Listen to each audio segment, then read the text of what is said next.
Good evening, everyone. Welcome.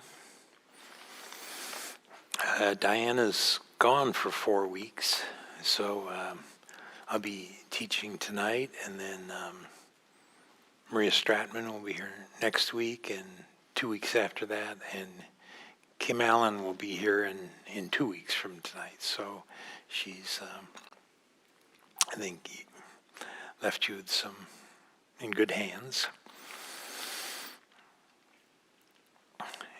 If you remember, she finished her series on the Eightfold Path just before she left. So she kind of left it up to me to decide what to talk about. So I'm going to talk about what's going on in my practice right now. A couple months ago, middle of November, I retired from being an atmospheric scientist at NASA. I'd been there for over 44 years. The last 40 years as a civil servant, as a federal employee, and then 4 years before that in various other capacities. And then before that, I was in graduate school studying physical chemistry related to the atmosphere. So I've been studying the atmosphere a long time. And it's been a fairly stable and continuous trajectory for me to be a scientist and working for the same employer basically for 40 years. And now I don't work for them. Now I'm retired. Almost. I'm actually an unpaid volunteer, so I do mentor one of the scientists there, but only as I have time and the inclination. One of the things that I noticed over the last, say, 10 or 20 years as some of my other colleagues have retired is they would often come back to Ames and they would say that they were more busy in retirement than they were when they were working. And the reaction that I had, I didn't actually say this out loud, but I thought it was, I think you're doing something wrong. You know, I thought retirement was a time when you could do less, not be as busy.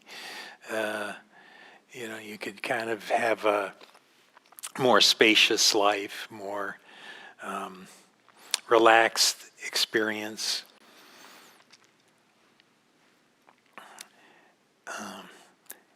In the 1960s, I used to watch this television show called Petticoat Junction.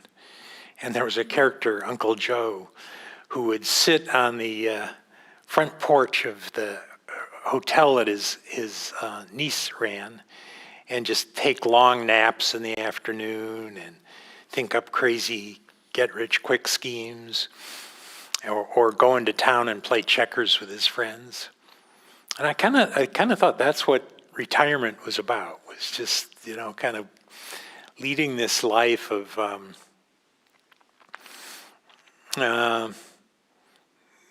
relatively low activity, you know, almost no responsibility.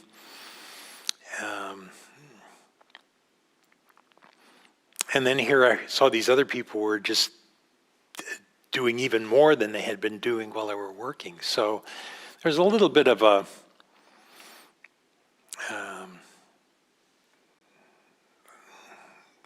kind of slow surprise to me. There's a way in which I've always been somewhat averse to being busy. And I think part of that is that busyness could often lead to feeling rushed, to feeling hurried, to feeling anxious, frustrated, you know, just irritated. And so I kind of, over the time over my lifetime, I've really looked, so how can I not be busy? How can I just take on less responsibility, less commitments? And when I heard these people actually going in the opposite direction, I was really kind of taken by surprise.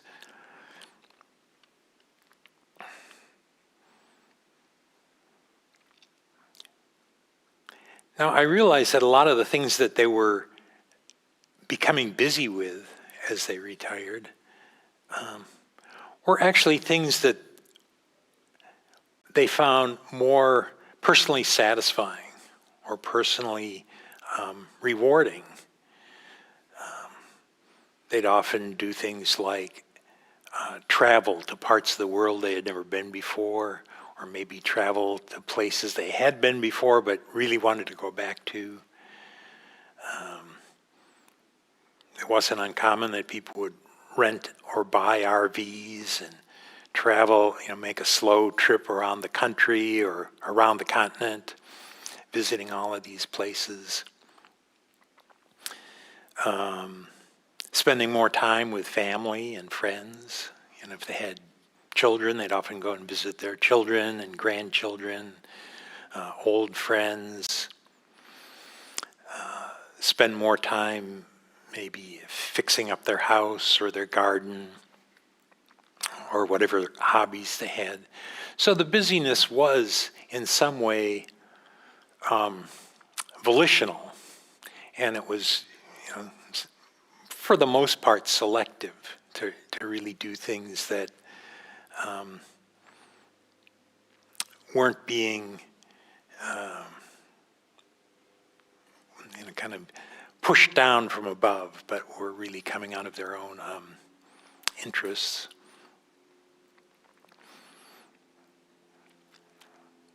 And so now I find myself in the position of, okay, what, how am I going to keep myself busy?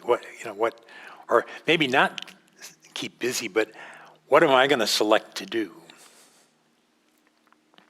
So that's part of my practice right now, is looking at what do I value, and what's a good beneficial way to spend my time.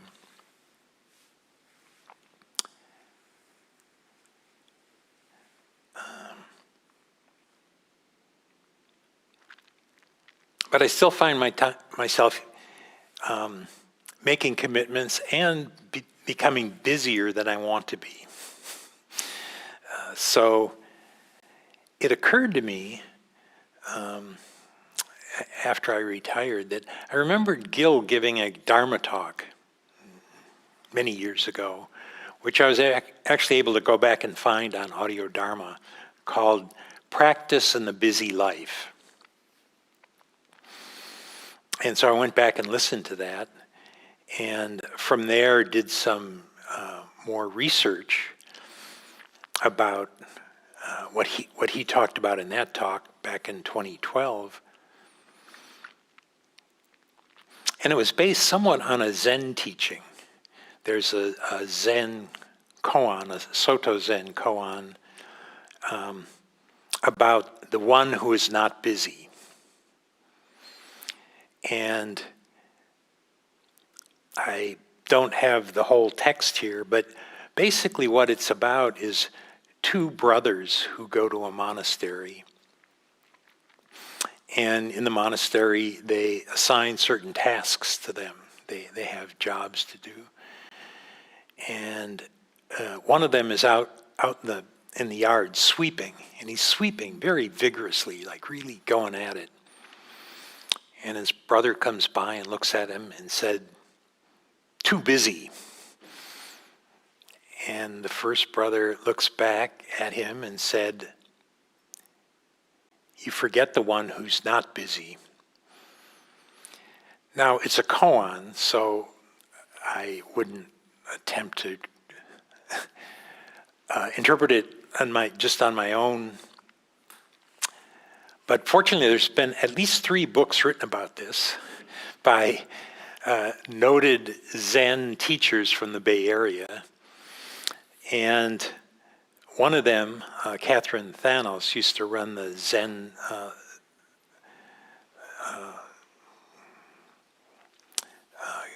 Zendo down in Santa Cruz. And somebody actually even made my life easier for me by synopsizing her description of what was being taught there in a shorter article on the practiceofzen.com website. And so what I remember from Gil's talk was that when he was a young Zen student, he worked in the kitchen at Green's restaurant. And working in the kitchen, he was a short order cook. The lunch hour, maybe from 11 to 1 or something, was really, really busy. They'd have 200 customers come in, and he had to prepare side dishes and have them ready to go and things like that. And he said that could be exhausting. It could, if you really just did that, you could just get so swept up in it that, by the time your shift was over, you'd be exhausted. But he knew about this teaching about the one who is not busy. And so he would do his job as quickly and as efficiently as he could, but he always stayed in touch with that part of his awareness, that part of his mind that was not busy, that was always had just enough time to pay attention to where he was, his body, what was going on, the people around him. And so the flurry of activity could be quite great, but by being in touch with the mind that wasn't busy, he wouldn't get swept away, kind of get just swept and just lose track of himself, his feelings, and just get, burned up. And so that's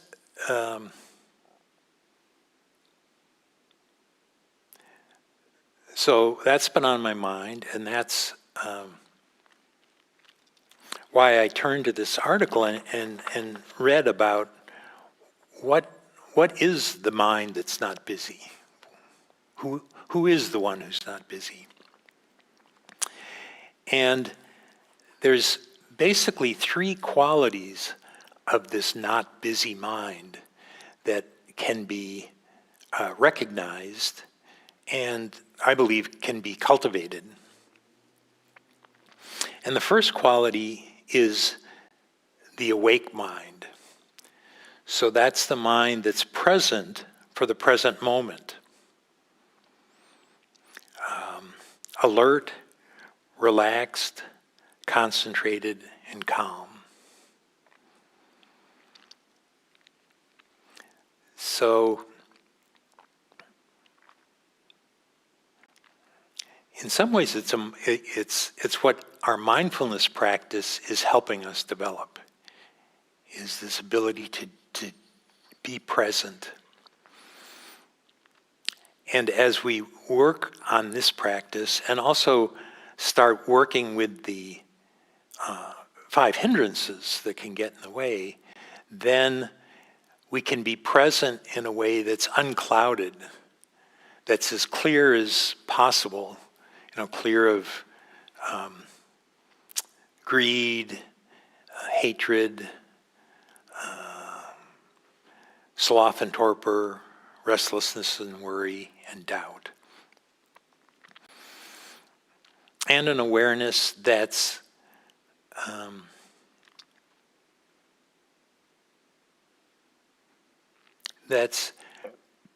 free from egocentricity. So an ability to see what's going on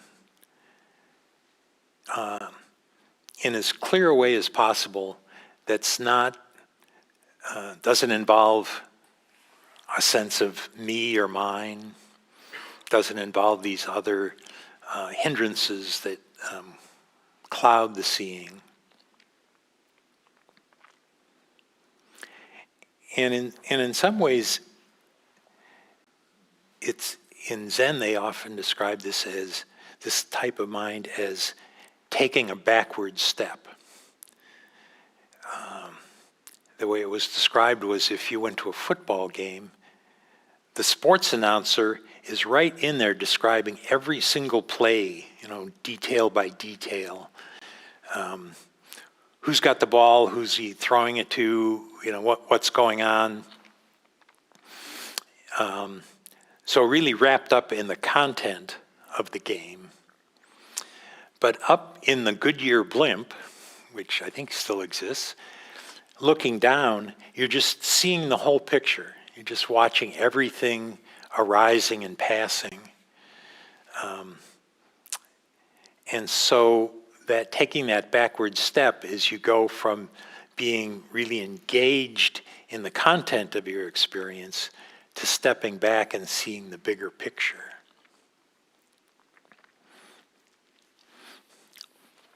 And so I think developing this awake mind is something that that's what our mindfulness practice is working towards.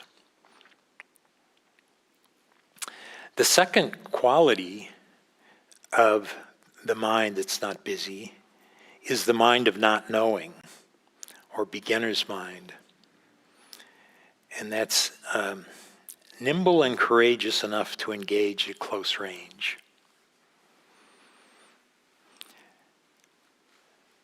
So how often do you go into a situation where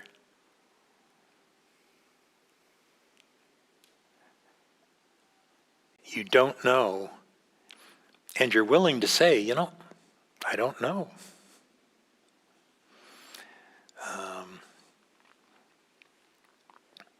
I think one of the experiences that came to my mind about the mind of not knowing is, how is it for you when you meet somebody for the first time? Somebody introduces you to maybe a friend of theirs or a family member or a coworker.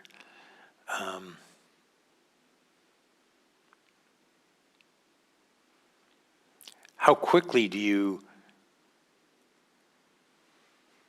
just look at them and already start making assumptions or having some opinion, rather than just not knowing? Like, I have no idea who this person is. What do they like? What don't they like? What's their personality like? Do they agree with me or they disagree? Are we going to be friends? Are we going to be enemies? Are we going to be, just kind of so-so? So that's one place where, for me, I can practice this. How can I'm not sure if it's a practice. I can see, do I allow the mind of not knowing to just be there?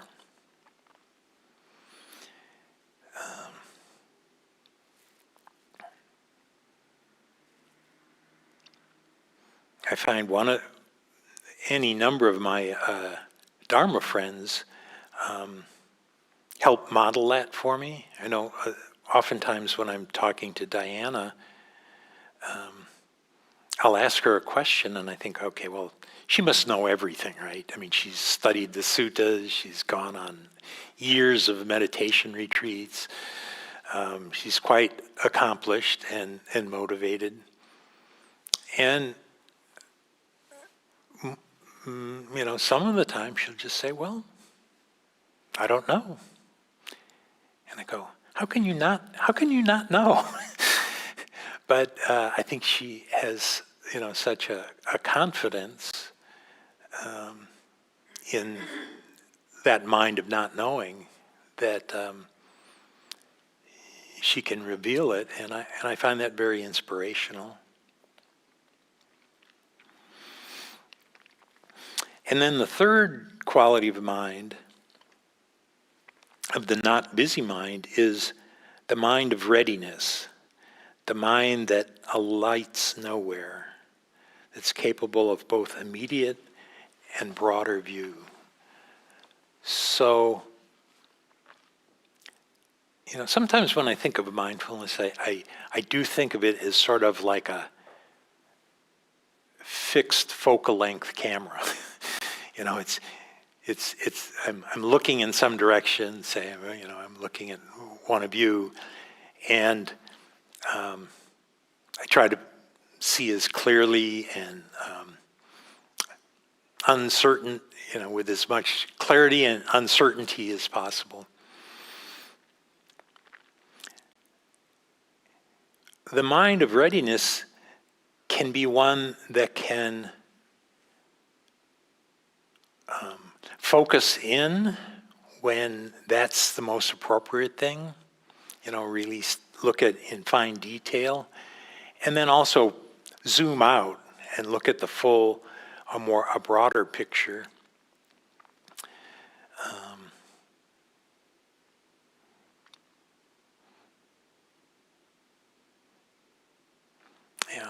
So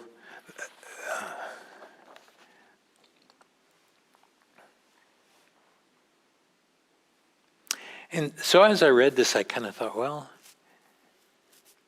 I wonder how long it would take to develop a mind that's not busy. And then as I thought of Gil's example of his time as a young man in the Zen Center, I realized I had a similar experience. When I was in high school, I worked in the kitchen of a very large restaurant. Our dining room held about 100 people, and our banquet room held about 500.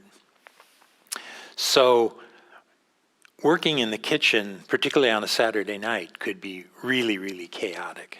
There are waiters and waitresses coming through, and the cooks and the dishwashers and the busboys.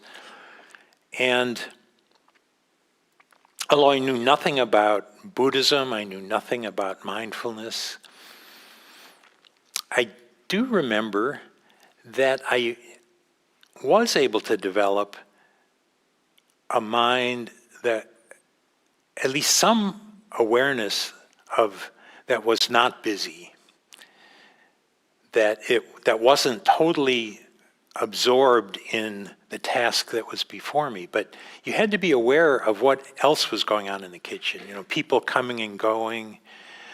You didn't want to run into them, so you could kind of watch what they're doing and almost predict where they were going to go so that you wouldn't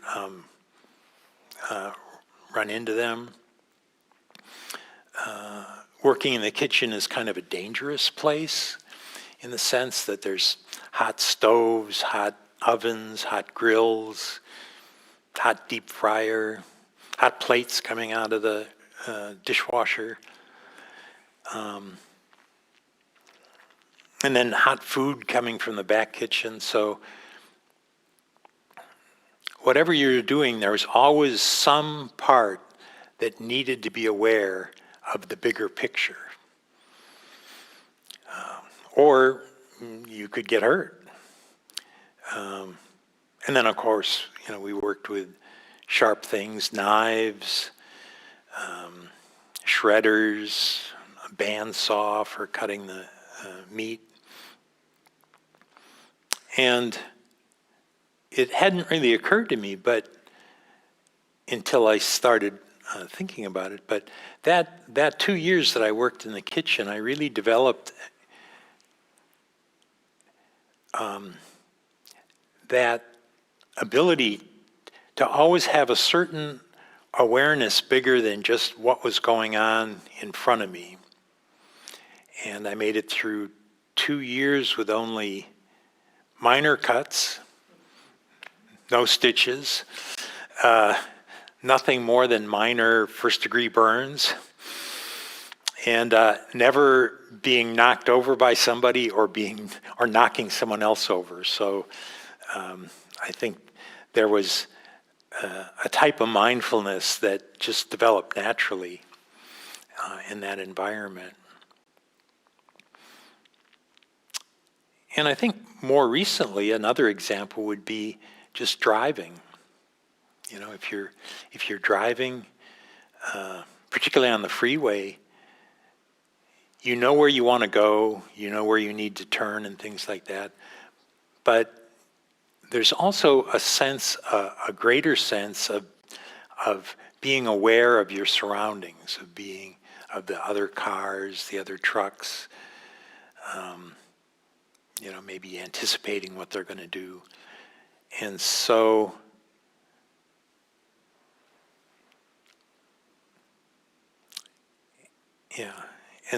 there can, just that simple experience can be a continual training in being mindful, in having this mind of readiness to be able to respond to whatever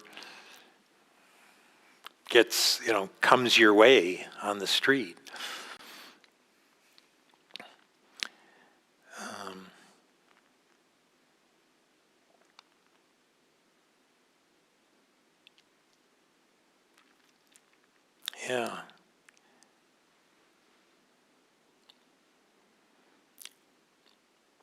So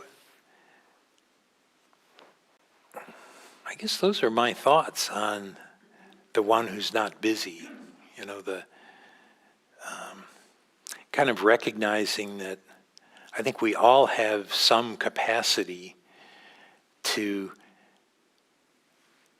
be aware and curious about what's going on around us,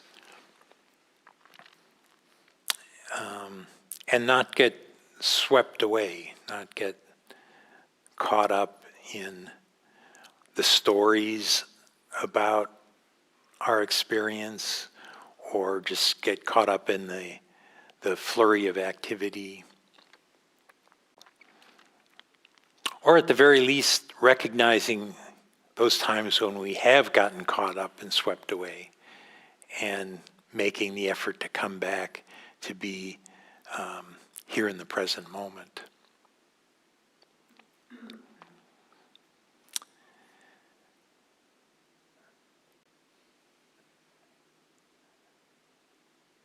So it's a work in progress for me.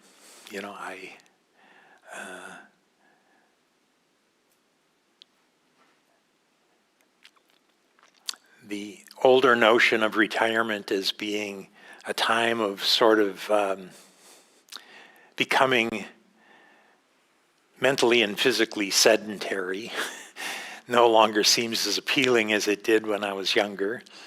So I think engaging in a healthy and beneficial way with life and with other people is part of the practice, and having an ability to do that in a way that we don't get caught up and lost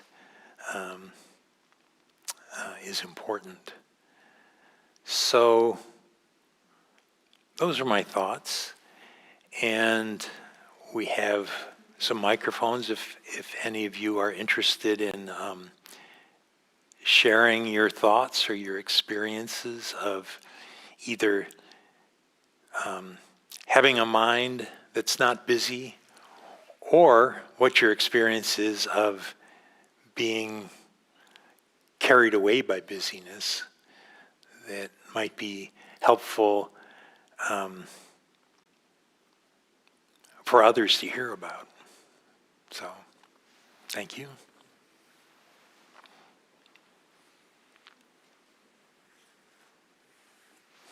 Hang on a second. Well, we've got people online.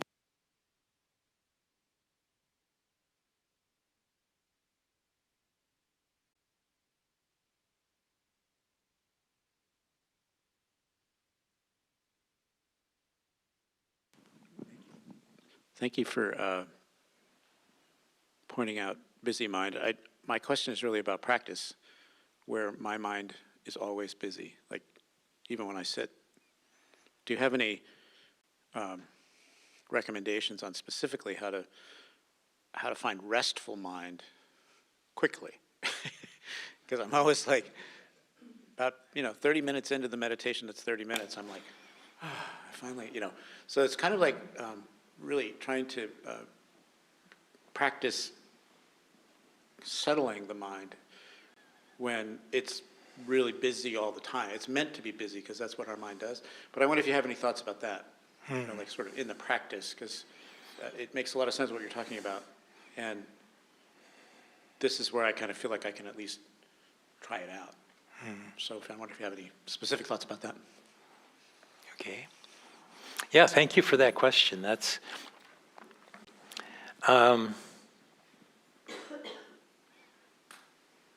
I don't think we can make our minds be not busy. What we can do is acknowledge when the mind is busy with as much compassion and curiosity as we can muster. Just like, oh, this is what a busy mind is like. This is, wow, this is really incredible. And, rather than try to fight it, to embrace it. One of the things that I didn't read from this article was about the mind of not knowing is, here, let me take a link. Is that not knowing is most intimate. So not knowing why your mind is doing it or when it's going to stop is really bringing some intimacy to your experience, and then just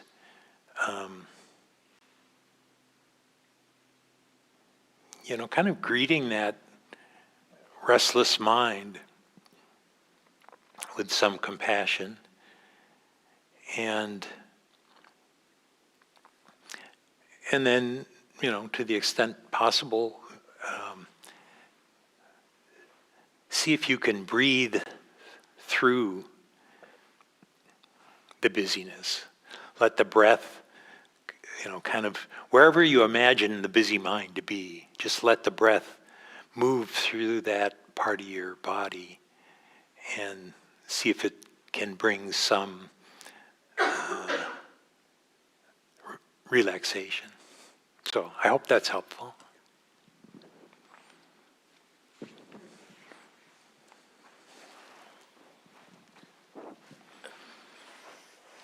This is, I guess, a question, but, what does it mean to be busy? To be busy? To be busy. Because, I was just thinking about this. In a way, being busy is, for me, it's often being just lost in the future. Like what is going to be happening versus what's happening right now. And I went on a retreat about 2 months ago, and I just was thinking that when I'm just thinking or trying to be aware of being present, then I feel less busy in a way. But I don't know, it just brings me back, like, what does that mean to be busy? Yeah, that's a great question. One of the people that I think about is Gil, who, starts teaching at 7 in the morning, and he, all day, and teaches retreats and things like that. And yet, so I think you can be very active, very engaged, do a lot of things, and also not be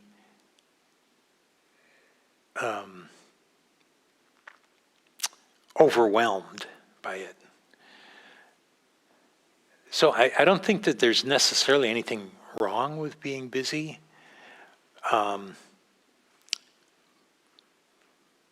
But not being present is maybe more the issue.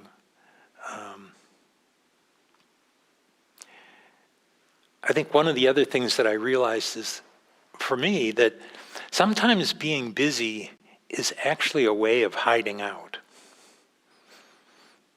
I don't think that's true all the time, but there are times when it's just like, well, I've got to look at my news feed, and then I've got to go over and, send somebody an email. And busyness can be a way in which we can hide out from really seeing the things that are most important to us. So things like going on retreat can often be a time when activity can really slow down, so that some of the shyer parts of our psyche can find time to present themselves to us. So I think being able to take a break from a lot of activity so that we can see more deeply into our own hearts and minds is valuable. So hopefully that's helpful.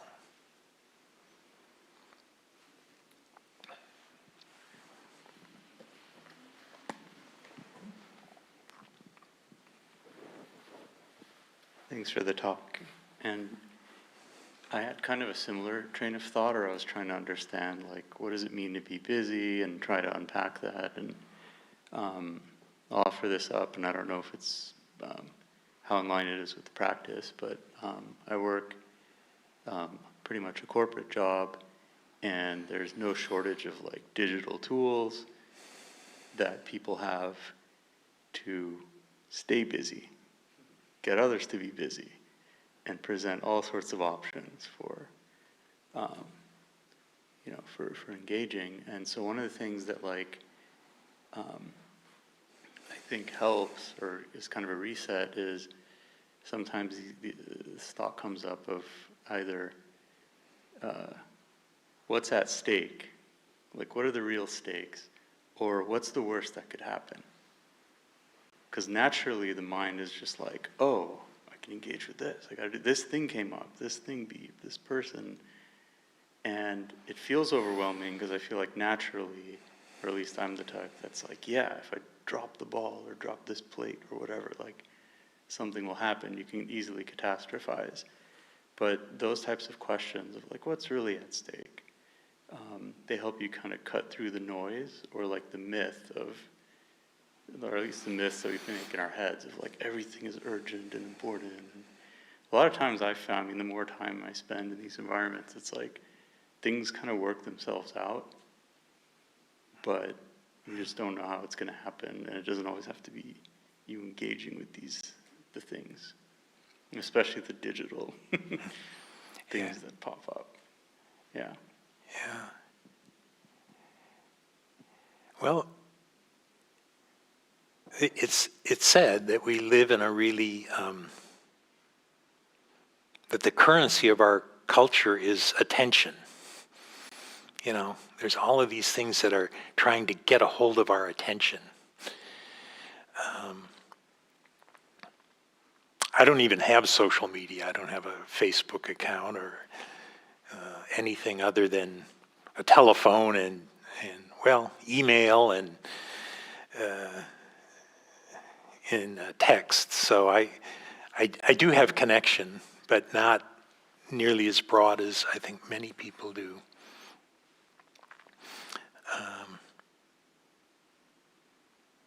So as you asked that question, it occurred to me, one of the practices that's taught here and other places is that of contemplation of death. Like, part of uncertainty is we don't know how much time we have left. And so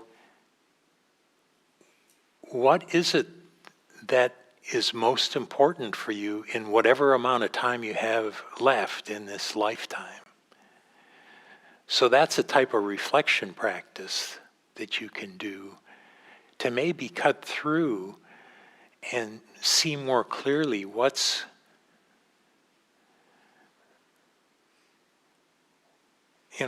valuable to you. Is it valuable to, I don't know, send out another message? Or it might be. I'm not saying that getting engaged with other people through social media is without merit. But I think that it's also important to find some time to really look more carefully at what is it that is most valuable to you. What are your values? And not get caught up in, I guess the word that I've heard is FOMO, fear of missing out. Like, oh, what if I don't, I'm going to miss this, I'm going to miss that. I've got to go and see, I don't know, Taylor Swift the next time she's in town because, it's, and maybe developing a way to just appreciate what you do have, kind of appreciate the present moment, so that need for more doesn't dominate. So I hope that's helpful. And thank you again for the question.